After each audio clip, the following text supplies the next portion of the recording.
Nieves Colón wants to show off her son's recent progress, so she gently turns his swollen face in her direction and mouths him instructions. Prichard, Sierra tus ojos tres veces. Subscribe my channel for more updates. Prichard Colón, his bed tilted at a 30-degree angle, silently obliges. 1 blink, 2 blinks, 3 blinks. Each is deliberate, as if it requires all his strength and concentration, but it's progress, and Nieves will take all the progress she can get from her 24-year-old son. See, Nieves says excitedly. He knows how to count. And you can talk to him in Spanish or English. The neurologists say don't expect anything, and you see he's taking commands. It's late May, and the sun is roaring through the window in the front room of Nieves's modest home in this Orlando suburb. Prichard spends the bulk of his days here, staring at the flat-screen television mounted on the opposite wall, directly in his line of vision, from his bed. His time outside is limited to wheelchair rides around the neighborhood with his father, Richard Colón, and the occasional hospital visit. Otherwise, the window is his gateway to the outdoors. He is trapped. Less than 2 years ago, before the fight that changed everything, he pranced around boxing rings and danced salsa to celebrate victories. He seamlessly bounced between English and Spanish, and smiled a gleaming, pearly white smile.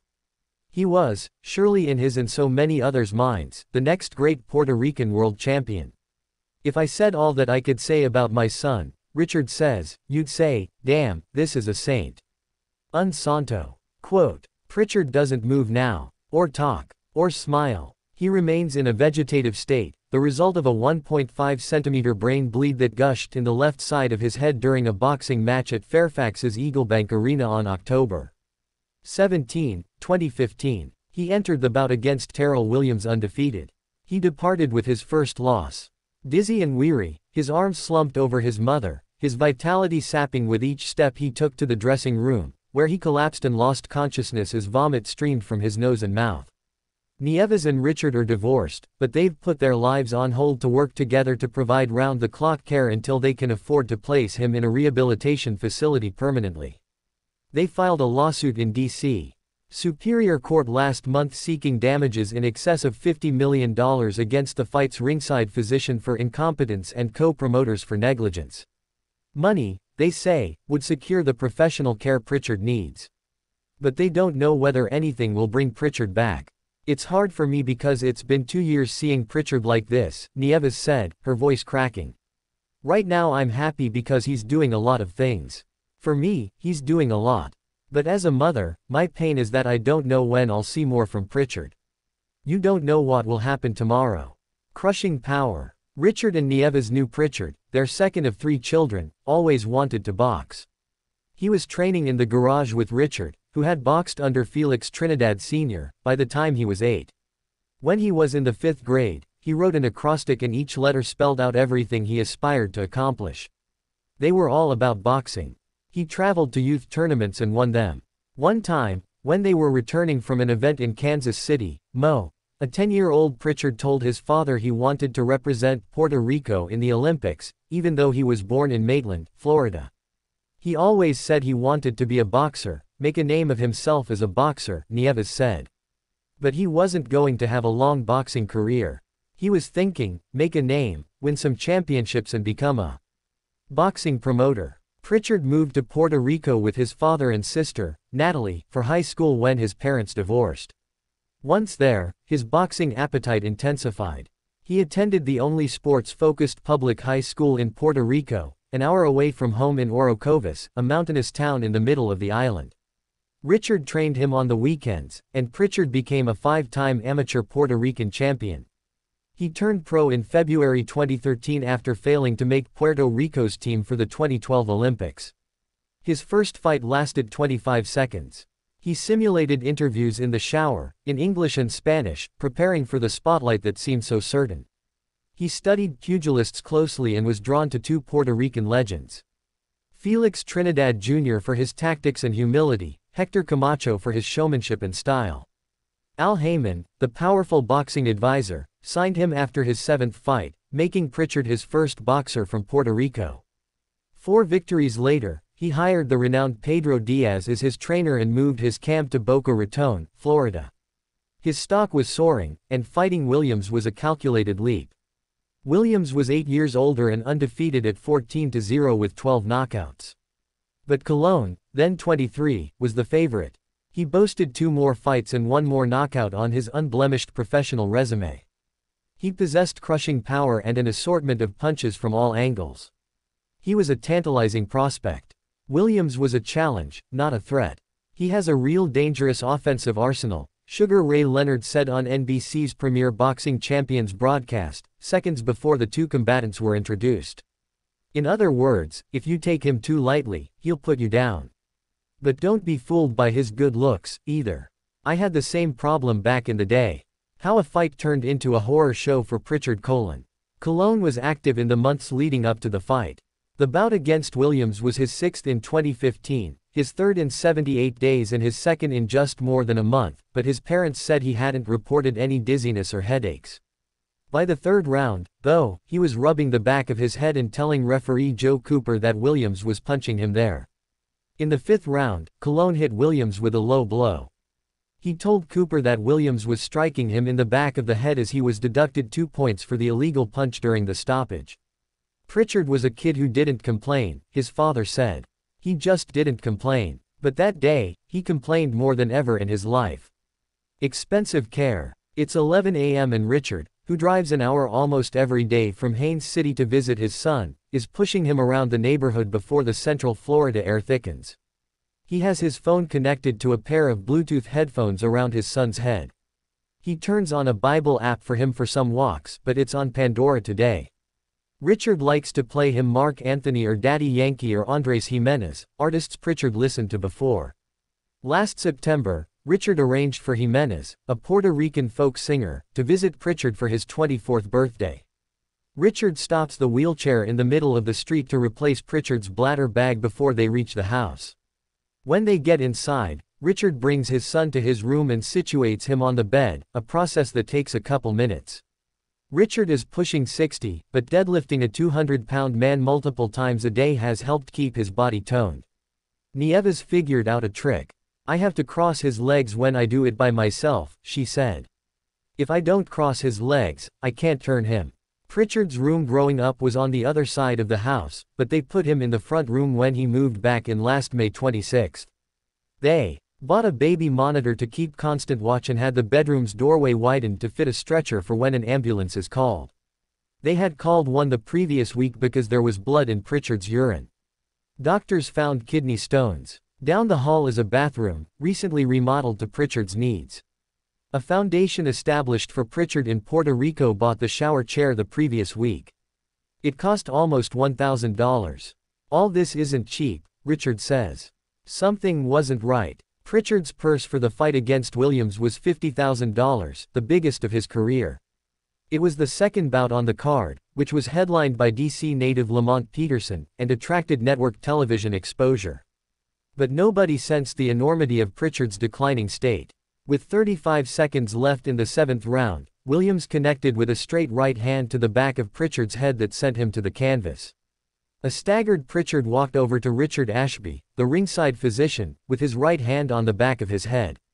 Ashby briefly examined him. A minute or so later, with Prichard still holding the back of his head in a corner in front of Cooper, NBC commentator Kenny Rice reported that he spoke to Ashby. I just talked to Dr. Richard Ashby, he is the doctor here on call and the one checking on Colón, Rice said on the broadcast. He told me that Colón said he was dizzy and hurting in the back of his head, but he felt he could go on. The doctor concurs. He said he's just waiting for him to shake it off and resume action. Cooper deducted Williams a point for the rabbit punch, and the fight resumed. It wasn't stopped until Prichard's corner cut his gloves off after the 9th round, prematurely thinking that the 10-round fight was over. Colón was disqualified. The mistake might have saved his life.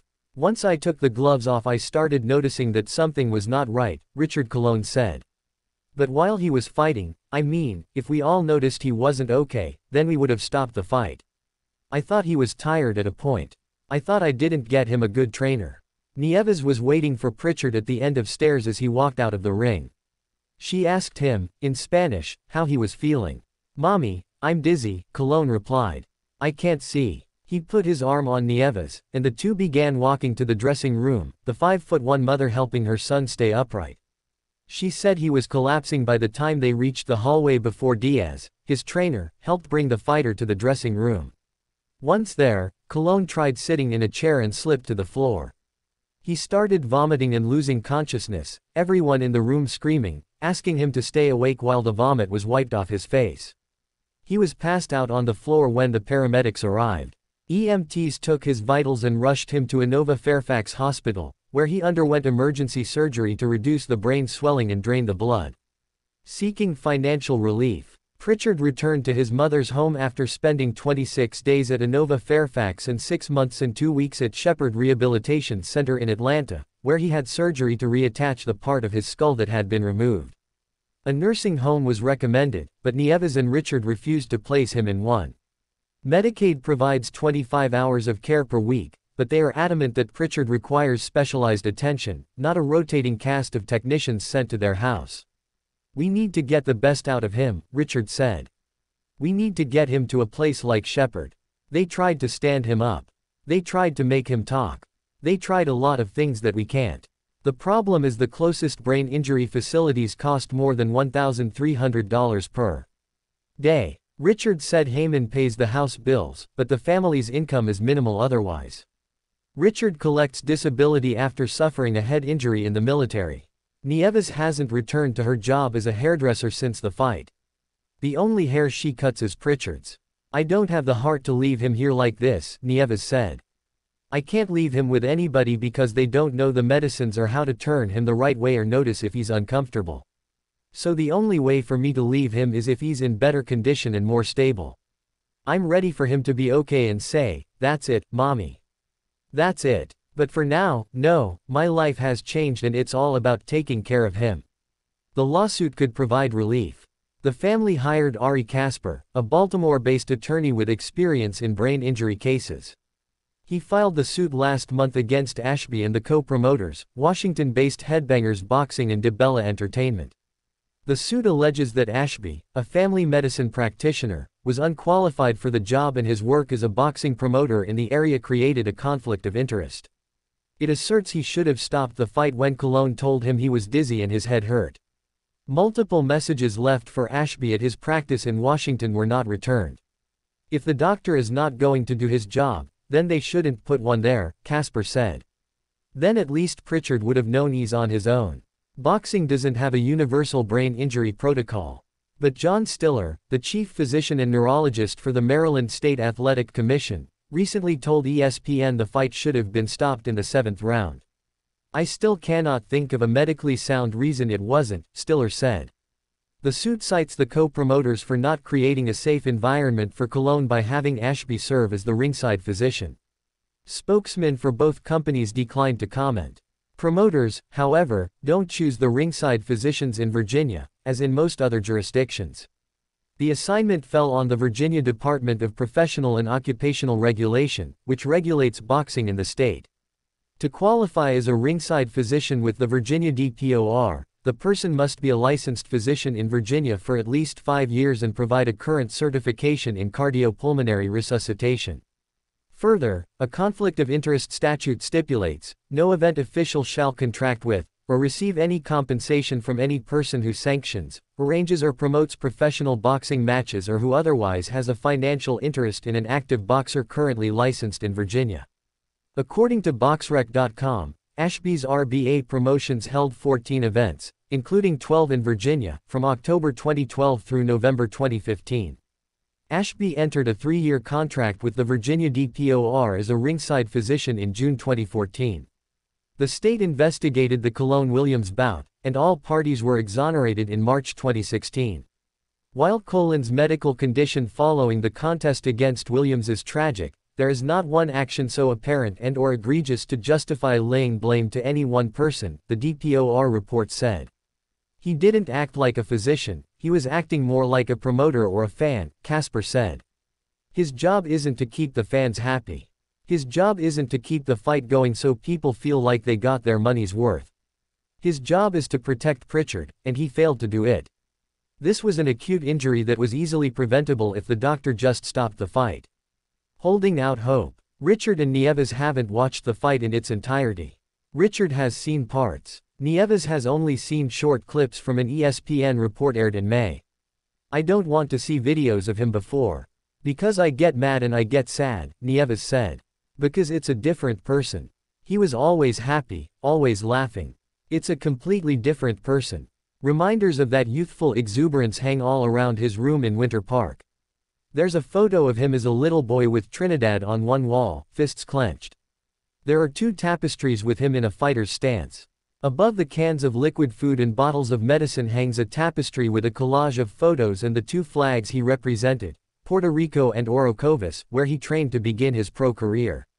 Every doctor who has seen Prichard has told them not to expect a recovery, but Richard and Nieves still hold out hope. They take solace in his recent improvements. He's been receptive to commands since a doctor increased his morphine intake in April. He seems more relaxed. Nieves and Richard have the basics down. They've learned how to use the suction machine to stop his coughing episodes and can rattle off his medical intake. 7 pills when he wakes up at 8 a.m., another at noon, 3 at 4 p.m. and 6 at 8 p.m. They know when he needs extra pain medication and that he needs to be turned every 3 hours to avoid ulcers. But there's only so much 2 people without medical degrees and the proper equipment can offer a person in Prichard's state. I'm desperate to get him to a place where they can work with him daily, Richard said. Where today they work with the speech therapy, then tomorrow they work with the throat therapy, and then the next day occupational therapy. He needs professional help. In the meantime, they'll wake up every day to care for their son. Their hearts will skip with every slight improvement, at any possible sign that the boy with the smile and hopes and dreams is in there. Prichard, do you love me? Nieves asks, her face inches from her son's. Close your eyes if you love me. Prichard, staring at his mother, closes them. Nieves says. I love you too. I love you too.